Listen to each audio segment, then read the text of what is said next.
Is Orgone theory really so weird? Placing Reich's theory in the Western tradition. Deveraj Sandberg 2024. If you'd like to follow the links in this piece, then please check the description below for the written version. Wilhelm Reich is one of those thinkers who seems to forever lurk on the outskirts of modern Western thought. Now and again it looks like he'll disappear completely. Now and again it looks like he'll become mainstream. Yet we seem comfortable in general to allow him to hang on the periphery. The fact that he died in an American prison following the investigation of his work by the FDA gives Reich a certain martyr or victim of state conspiracy status. He is a near-perfect fit for that archetype. The British singer Kate Bush further reinforced the image of Reich as a tragic mad scientist in her 1985 hit single Cloudbusting, an open paean to him written through the eyes of his son Peter. All in all, I think that there is easily enough archetypal fit to ensure that Reich keeps his place in history. Yet certain questions remain. Was Reich really the victim of a state-sponsored conspiracy to marginalise non-profit-making treatments? And was he really a mad scientist? Myron Sharaf's excellent biography of Reich, linked here, seems to me to repudiate the first notion that he was a victim of a high-level conspiracy. Not so much because Sharaf directly addresses the idea, but rather because of how clearly he documents the events that led up to Reich's imprisonment in the mid-1950s. Yet the mad scientist part remains. Let's dig into that. Reich's most contentious concept was his Orgone theory, the notion of a universal energy that pervaded all existence, including the human body. If the orgone was blocked, then health conditions would result. If it could flow freely, then we would experience good health and a high level of personal drive. Similar concepts could be applied to societies, those that allowed the free flow of orgone versus those that did not. Reich invested much of the profits from his work as a psychologist in scientific equipment. He formulated and carried out heaps of experiments to try to prove to the scientific world that orgone was real, trying at one time to convince Albert Einstein. I think that it's fair to say that he got essentially nowhere in this endeavour. Reich's psychological theories retained at least some level of respect, but his attempts to barge into physics received nothing but rebuttal and ridicule. The issue with orgone theory was that it required the physicist to throw out way too much accepted wisdom. Science and physics proceed from axioms, accepted truths on which the scientist then builds. It's okay to knock down the tower and rebuild it as long as you have the background and the data to do it. Albert Einstein did just that with the theory of relativity. But Reich, a scientific unknown on the basis of a few personally financed experiments, was never going to be able to tear down so much accepted wisdom and install some quasi-mystical theory in its place. It was not that orgone theory was categorically wrong, it just proposed way too much change for very little obvious return. Seeing that science was never going to stand behind orgone, proponents of the theory tended to look eastwards to find support. They looked at chi or prana, they delved into kundalini, and this is pretty much where orgone theory landed.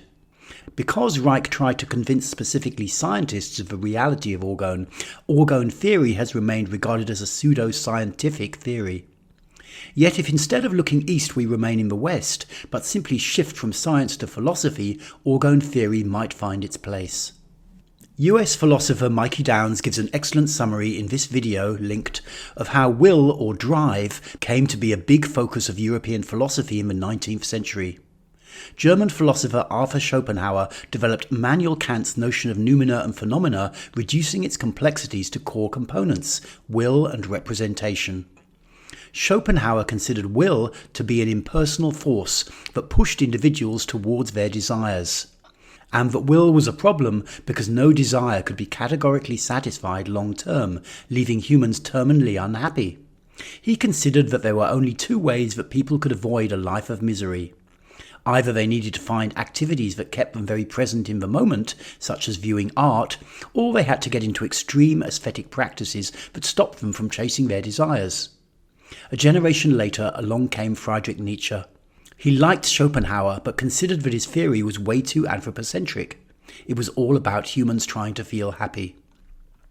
Nietzsche, taking a view from above, proposed that this impersonal will was merely operating through humans to forward its own ends. and that it was thus short-sighted and cloyingly human of Schopenhauer to not consider that something greater than humanity might be being trying to be born through the action of this will, which he termed will to power. He developed his theory of the Überman, Übermensch. This Überman represented a kind of mankind 2.0 that impersonal will was trying to bring into being. We thus see two opposing perspectives as to the meaning and value of impersonal will, that of Schopenhauer and that of Nietzsche. The former saw it as a problem that needed to be somehow got around, the latter as a high-level driving force trying to create something better than current humanity. Returning to Reich's Orgone theory, we can see that it represents a kind of negotiated coalition of these ideas. Orgone is believed to have two basic attributes: driving energy and intelligence. The will to power, whilst never fully explained by Nietzsche, seems to be a driving force, operating at a noumenal level, that's to say outside human sensory perception, which is directed by some form of noumenal intelligence. Reich's Orgone is thus simply a fusion of these two notions: noumenal drive and noumenal intelligence. As to its meaning and value, Reich again fuses the ideas of the two German philosophers. Reich, in contrast to Nietzsche but in line with Schopenhauer, is a humanist. Yet he rejects Schopenhauer's contention that this impersonal noumenal will is simply a problem. He asserts that if the human body is freed from its acquired physical rigidity, muscular armouring, then orgone can flow through it freely and be properly discharged in sexual orgasm. Reich thus rejects Nietzsche's transhuman interpretation of will, that it is not there to be discharged, but rather to create the Überman. Yet he does leave the door open, so to speak, to higher forms of social order developing through the correct use of will or orgone. What is also interesting here is that Reich, like both Schopenhauer and Nietzsche, rejects the Kantian proposal that will should be properly directed by reason, man's capacity to be rational. Yet once again he does not fully oppose the position. Rather he considers that reason is okay as long as it is not so excessive as to result in muscular armouring, a block to the flow of orgone. Placed within the context of 19th and early 20th century German philosophy, Reich, born in Austria in 1897, and his notion of orgone seem to me an entirely reasonable fit.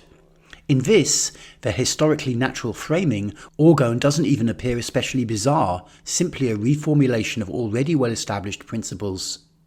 All that actually happened was that by trying to assert that he could track orgone physically through scientific experiments, Reich became a focus for ridicule in post-war America. Secondarily, because Reich tried to persuade scientists, his theory became pigeonholed as pseudo-scientific, and rarely placed within the philosophical context of its day, where it clearly also belongs. With the devastation of Germany that happened in the wake of the two world wars in which it played a leading role, and the rise of science in the West, so Nietzschean philosophy specifically and German ideas generally became increasingly marginalized in the Western world. Reich's notion of orgone suffered a double hit here, and has remained poleaxed ever since. Yet with the power of science now on the wane, following its ongoing failure to answer certain big questions, interest in philosophy is once again gaining ground. Wilhelm Reich and his orgone theory may yet emerge from the periphery and get serious reappraisal. Thank you for listening.